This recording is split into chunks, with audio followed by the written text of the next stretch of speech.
Salutations and good morrow everyone, and welcome back to another Grounded 2 video. Today we're going to be hopping in and we're going to be talking patch 1.2 or 0.1.2 and all of the big changes that were made as well as the big bug changes. And we're also going to be hopping in and talking one of the amazing features that was added to the game as well as the return of our little flying buddy. Now let's hop in and let's get to it. It says, great news friends, we've patched the game to 0.1.2 for all players. Throw that update on as soon as you can. Now, before we go any further, I will say Xbox has run into some stability issues that is causing some stuttering and some crashing on game launch, but I've heard that it can get better if you get into the game and actually run around a little bit. So, I would give that a try. But here we go, let's get into it. Quality of life and community requested features. First things first, acorn tops are now a guaranteed drop on acorns. This only makes sense. Each of the acorns we're harvesting have a top. If you don't want us to get that top off of them, give us acorns that don't have a top on them, and then it makes sense. Created a flow for Steam players to access crossplay. So now, for those of you who are playing on Steam, if you have some buddies who are playing on Game Pass on PC or on Xbox, you will now be able to join and cross-play with them. Updated the character icons in the HUD map. Alright, so this one we'll be taking a look at as well. They're just little changes to the character icons in the HUD and map. Removed the Explore and Go to Entry where it wasn't possible to use. I'm not exactly sure. I think this had to do with some descriptions or even a quest. But it's just a simple line of text, I guess, that was removed. You can now hot deposit your buggy's haulable inventory. So that means if you're running around and you have grass planks or weed stems, you should be able to hot deposit them directly into your pallets. And then finally, wolf spider fur polish. Yes and no. If you get close, the wolf spider fur looks better. From far away, the wolf spiders now look like nightmare fuel. I don't know if it's due to some sort of visual glitch or what have you, but they are terrifying. We had various other major bug fixes that were done. So first of all, performance improvements. They went through and they improved the performance in the back end, making it so the game runs a little bit better.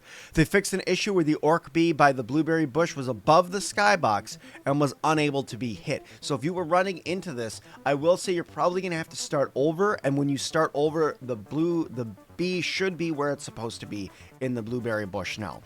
They fixed a bug where the orc creatures did not return to their intended locations after being pulled away. A note about this one is this is not a retroactive fix to save files, meaning if your orcs already moved away, you need to go find them. They did other stability fixes where they fixed a bunch of stuff in the back end, and they're expecting that they're going to have 40 to 60% improvement over the last update. So what that means is that the game is going to be more stable and it is going to crash less. That's what they're telling us here, guys. The game is going to crash less.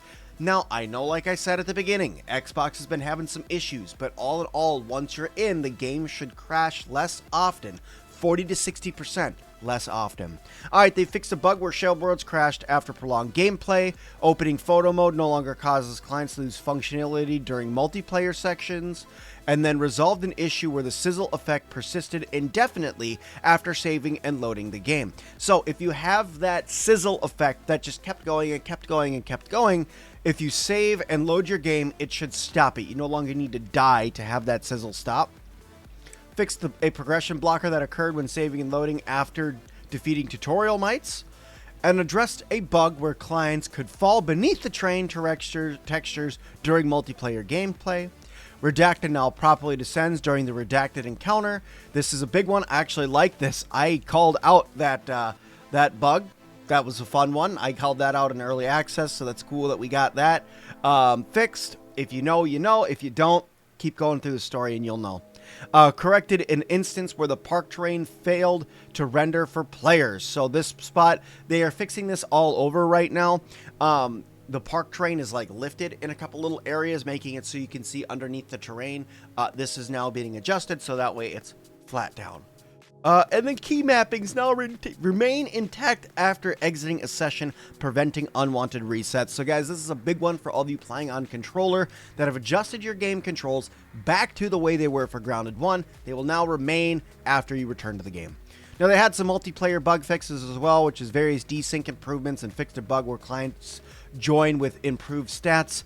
They did some building improvements, various improvements preventing building on dirt piles around the park. This makes me very happy because I was stuck on a couple of these up in my base that I was building.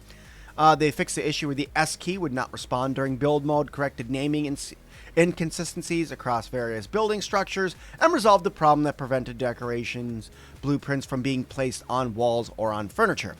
Then they had some buggy improvements here. Buggies can now be summoned from greater distances without an issue. Fixed a bug where the red ant buggy incorrectly spawned as a hostile red ant. That never happened to me, but man, that's terrifying. Resolved a visual glitch where eggs stored in inventory became invisible after saving and loading. Addressed the controller issue where RB wouldn't function after mounting the Orb Weaver. Fixed a scenario where players could become stuck beneath a buggy after dismounting. That's also terrifying. Prevented eggs from disappearing in storage following a save load cycle. Eliminated overlapping UI elements for clients loading into a save while mounted.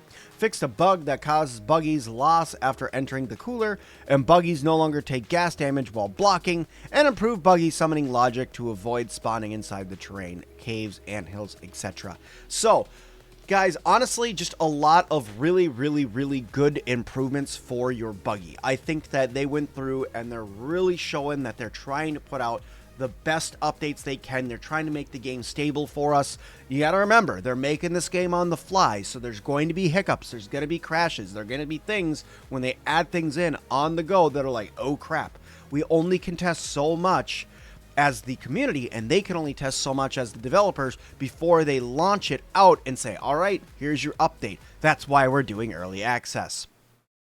Then creative mode, fixed the bug where the handy nat feature was not functioning as intended. So there you guys go, we officially have the handy nat back. So now we can use the handy nat while going through and building. This means we have some great ability to go out and explore with our little handy nat buddy. Inverted vertical look settings now properly affects handy nat controls, removed unintended calls from Salone while in creative mode.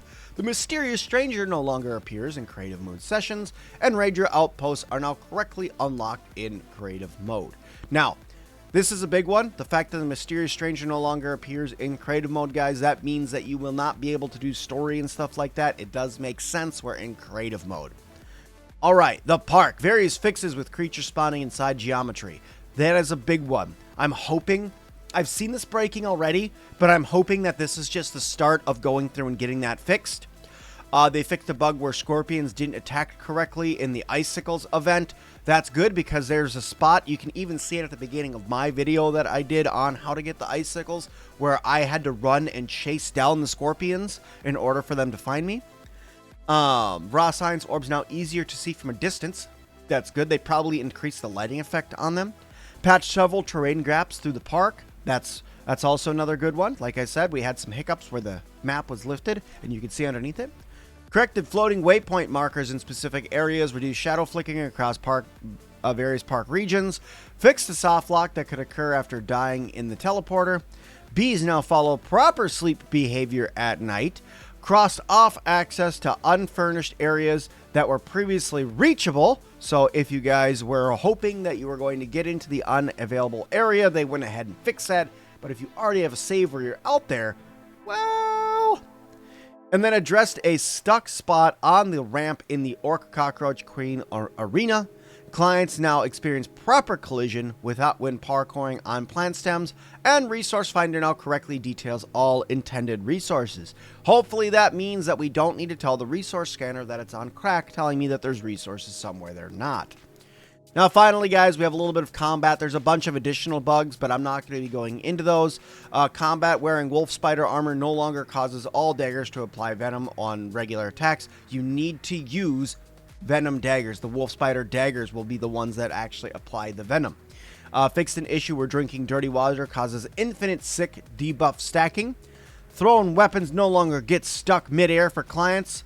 I'll have to look into that because they may want to revisit the icicles, because they're definitely still getting stuck, and fixed a bug where the death timer was not visible for client after save/load. All right, so there's one other fix that they did to the game that I want to go through with you guys right now, and that was that they added a teleporter to the game. Now, they only added one, and I'm hoping that this is a change that is going to come as they go through and develop more, giving us more and more fast travel points.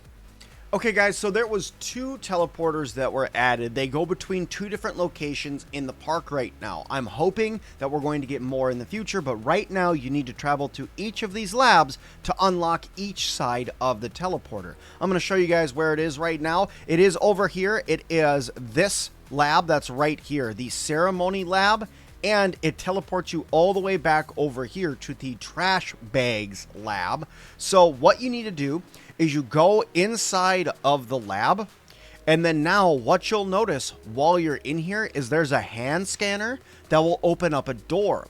When you go in and you open up this door, you're going to use the transit system, and it's going to zip you really quick along the map, and then you're going to load into the other lab. Now, if you have not traveled to the other lab and unlocked the door, this door will be locked. You will need to travel over to this lab and unlock the door with the hand scanner before you can properly use the teleporter. But I think it's great because it does bring you all the way across the map, making it a great quick fast travel for you, especially if you're trying to quickly move over because you just had a base here. You stacked up on all your materials to go take on a boss or something, and now you got a quick way to traverse. But guys, that's going to do it for this video. I hope you guys liked it. If you did, hit that like button. Don't forget to subscribe and leave me a comment down below. And as always, I'll see all of you guys in the next one.